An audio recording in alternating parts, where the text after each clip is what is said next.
This is an emergency broadcast. We repeat, this is an emergency broadcast. Facebook is down for untold reasons. All we know is that Facebook, Instagram, Oculus, and WhatsApp are all down as of what time this morning? I'm not entirely sure. I don't know. I'd say like around like 11. I felt like it went down. 11. Yeah, we felt like we needed to have this emergency broadcast, mainly just because Facebook is a huge part of our business, and I mean, a lot of other people's businesses as well, and this is going to affect people. I think this is pretty much unprecedented, right? Like, Facebook hasn't really had an outage like this ever, right? Never for more than like a few minutes, right? Like hours intentionally, right? It can't be an accident.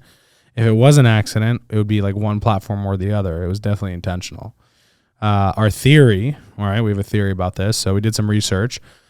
Seems like Francis something, basically an ex-Facebook employee who was in the securities and like information securities department, to basically like the privacy department, let's call it, came out yesterday, which was Sunday night, with some information that Facebook was doing things behind the scenes. Nefarious things. Yeah, especially involving elections and hate speech and like some very, very deep stuff. And our theory is Facebook got a little wind of it. A little scared. Well, apparently she was on 60 Minutes last night. So like it was like a huge it's a public thing. Like our entire office is like watching her video. So, exactly. And so our theory is that, our theory is that Facebook took it down. They said, hey, we're going to take it down because all this information could be still on here. And instead of being tactical and trying to take down one platform at a time or something like that, they said, this is a real big deal. If someone comes in today to investigate it, let's pull the plug real quick. We can figure out and reassess everything later. It doesn't matter what kind of data we lose, etc. How much money we lose from advertising, like God knows how much you're losing a minute. Oof. But it's not worth the upside or the downside of the lawsuit that could come. How much do you think they make a day on their advertising platform? Has to be hundreds of millions, if not billions. Literally. Right. So by the minute, they are just hemorrhaging in lost revenue. Not necessarily hemorrhaging cash. Like, they're not, the cash isn't like leaving their bank account, but like in lost revenue, it's a huge number. 100%. But not only that, how much are other people losing? Because that's more than Facebook, right? Like Facebook, let's say Facebook is $1 billion a day, example.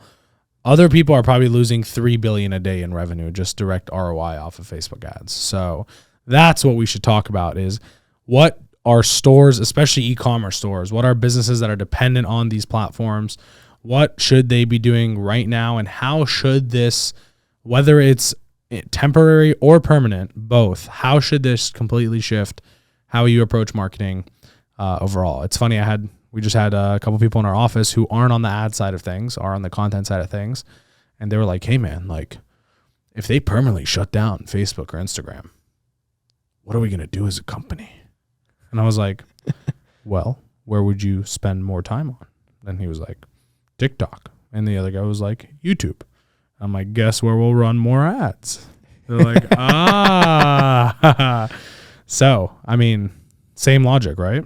The eyeballs are not going to leave. Like, if I couldn't go on Instagram, my first reaction is definitely YouTube and TikTok as well. Yeah. And then probably my third would be Snapchat. Yeah. I actually opened Snapchat a few times today, but then I realized like I don't even add anyone. So like it's mainly just for DMs, and I just would close it right away. Yeah. How strong, like I feel like Instagram DMs are probably kind of the main reason why I go on Instagram, to be honest. Like I go on there when I'm bored, but like DMs on Instagram are pretty strong for me. Hot and active. Very. For sure, yeah. Almost more active than my text sometimes. Yeah, a lot of the times actually. Especially in my case. Like I don't even give out my number, right? So even at conferences and stuff, I tell people add me on Instagram. I don't care, like it's kind unless of you're fucking like Jeff Bezos himself, you know what I mean? It's kind of just become like the default. Yeah, and I check my Instagram. I don't even check my Facebook messages. But crazy part, looking at brands that we work with today, the one you can tell just by looking at their store numbers and how down revenue is today. And some of these people make a lot of money daily, like more than people make a year. So like having down revenue for a day is like actually like month shifting on the financial statement. Yeah. You know what I mean? And we're right at the beginning of October. Right. And so especially going into Q4, like it's starting now. A lot of people are down because of Facebook. And it's crazy to see the discrepancy of like people who are only depending on Facebook, and people who are more multi-platform or have a brand, more importantly, where people are still searching for their name on Google, not for their solution. Now, obviously, we could sit here and say, diversify on Facebook, diversify from Facebook, diversify to YouTube, diversify to Google, diversify to TikTok, Twitter, all these other ad platforms. Yes, that's a no-brainer. It didn't take you getting on this video to understand that. And if more than ever, you should understand it. But at the end of the day, all these platforms can do the same exact thing. TikTok more than anyone, they're owned by China. Who fucking knows? Tomorrow, they turn that shit off and you're done. And they have no, they don't care. They don't care at all, No. Like, so that's just a perspective there. Like, obviously diversify right now in this situation. Diversification is huge. All our Google and YouTube people are still popping off today. They're probably actually making just as much money because their brand is so strong. People are searching now on Google for solutions more than ever, and they're popping up for those solutions, and they're searching for their brand, and they're popping up for that. So, Andrew, what do you think people should really be worrying about? Because diversifying platforms, that's a no-brainer. But at the end of the day, tomorrow, all these companies could do the same thing, pull the plug on their server, and you are left with $0. What do you need to do? 100%. We're totally beholden to these tech giants, and the biggest thing you can do is to build your own list, which means SMS and email. When you're building an email list, you own that list. Like, no one can take away that list that you've accumulated of email addresses. And email is like one of the most primitive forms of communication on the internet, but that just is also because of the decentralized nature of it. It's a peer-to-peer kind of thing. Like, obviously Gmail could go down or whatever, but at the end of the day, like, the fabric of email is not owned by any one company. Google is probably like the one company that kind of owns most of it, I'd say, just because of Gmail. But in general, there's still that like email side of things, and even SMS as well. Like, no one owns the SMS standard. Like, no one company owns SMS. Obviously, we have, in the US, we have T-Mobile, Verizon, Sprint, and AT&T, but not like, since they're not a monopoly, like SMS can't go down as a standard. Like WhatsApp, as we saw today, can go down, which, I mean, a lot of people in Europe and in other countries, they're fucked right now. That's literally their texting. Like, they don't use SMS. And I mean, unless it was for iMessage here, like, people would not really be using texting a lot in the US. But anyways, back to my point, owning your own email list and SMS list is very, very important and very crucial as a business, because if all of these platforms go down, how are you going to reach not only your existing customers, but anyone that's ever been to your website or been to a squeeze page or added anything to cart and, anything like that? You own that list. And obviously there's laws around unsubscribing and things like that. But at the end of the day, that is something physically tangible that even if all these other things went down, you still have.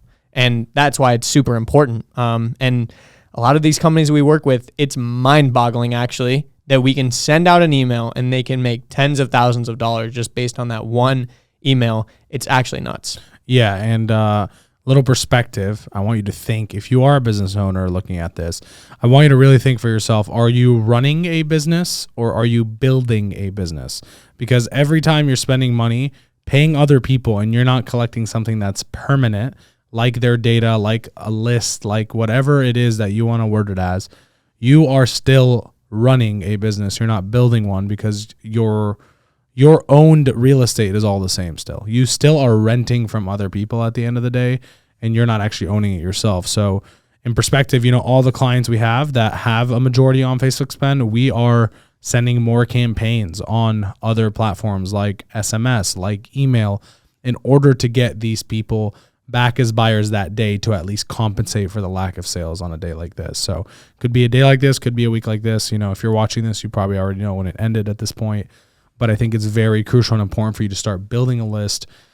Most are people, and you'd be surprised, people think the bigger that a company gets, the less percent they'll make on email, because it's a percent of revenue, right? So like if you make 10 million a month at 30%, which is like industry standard, you would be making, 3 million, but because you're so big, you probably make less. The reality is the stores that do the most make the highest percent on email revenue and SMS, because they understand their profit margins, and they know the more they send of those, with a strategy and a plan, then the higher they're going to get. Our stores that have millions a month, that are doing 7 figures a month in revenue, all of them have over a 30%, some of them 40%, and a couple in the 50s of their revenue actually come from SMS and email campaigns. And, whether Facebook shuts down, whether Google shuts down, whether YouTube shuts down, we have done such a good job warming up those lists and building them that it doesn't really matter. Obviously, long term it would matter, but at that point they would just shift to where their attention is going, and that's where they would be spending more money.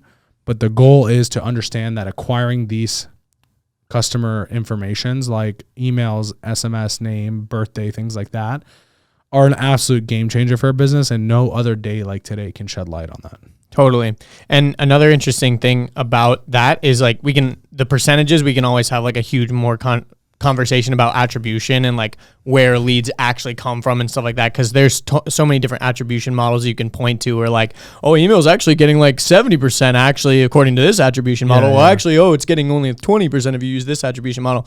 None of that really matters. That's really all just how you analyze the data and stuff. But at the end of the day, owning your list, making something that is collecting a permanent source of a way to reach your customer, because a lot of people also, today is a big wake-up call. They're building businesses on the back of a company that they have no control over any of the decisions they make. And they owe nothing to you. They owe nothing to you because they've given you everything, actually. And that was like a huge thing when Facebook started doing paid ads, like these pages that had spent years and years building up likes and building up follows to their page were now realizing they could post something and they wouldn't get any traction. And Facebook's like, oh, interesting, huh? We built this whole platform and you're just going to make money off of it? No, you're going to pay us to reach your list. You spent the time to collect that list. Now you have to pay to have access to that list. Exactly. With email, there's no gatekeeper because it's literally just the server. List. I can make an email server. Exactly. I literally have my own that I've already developed and made. Like, I can just go in there and send emails to people. Exactly. And that's why it's so important. The other aspect of it that we didn't touch on is making organic content too. Like making content, obviously, like any platform that you're putting that organic content, you still don't own any of those platforms.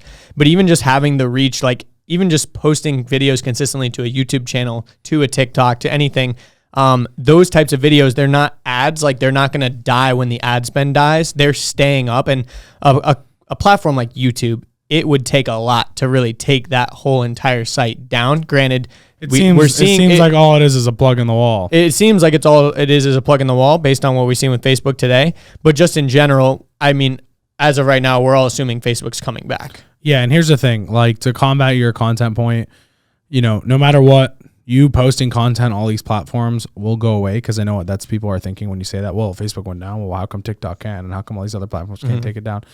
But you've made that content. One, you'll always have it. You know what I mean? You obviously have it saved somewhere, so you can always reposition on any other platform and all of a sudden gain the same level of respect or authority or attention. And number two, what's happening in that content is over time you're building a brand. People don't need to see you on an ad anymore. Now it actually gives you the upper hand, because when other people are depending strictly on ads and they're hoping someone is searching for something that they have, instead of that, what people will start doing is just searching directly for the person that they know has it. And if you are creating that content and you are the person who has it to these people, then you will be the one that they come to, because there is no other competition at this point. And for the future, I think the trend that we're unfortunately seeing is we've given these platforms way too much control over how they can and can't track us. And I mean, that's worked to our favor as advertisers and marketers. But as we all know, Gary Vee says marketers ruin everything. I think they're pulling the genie back in the bottle a little bit. At least they're trying to.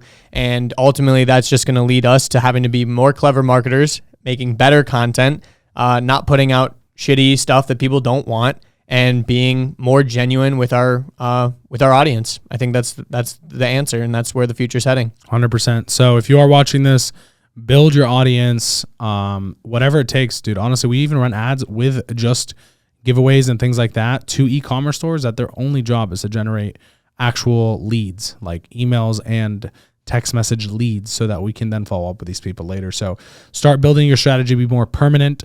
Build the building blocks of your business, build the fan base, build the community.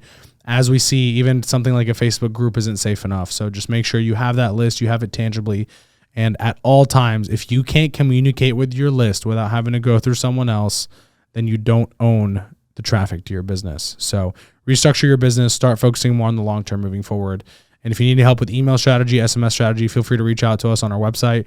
We can definitely give you some tips and tricks, even maybe help you out depending if your business qualifies. But either way, own your shit. Stop letting other people do it. Stop renting from other people and make your business a more permanent business.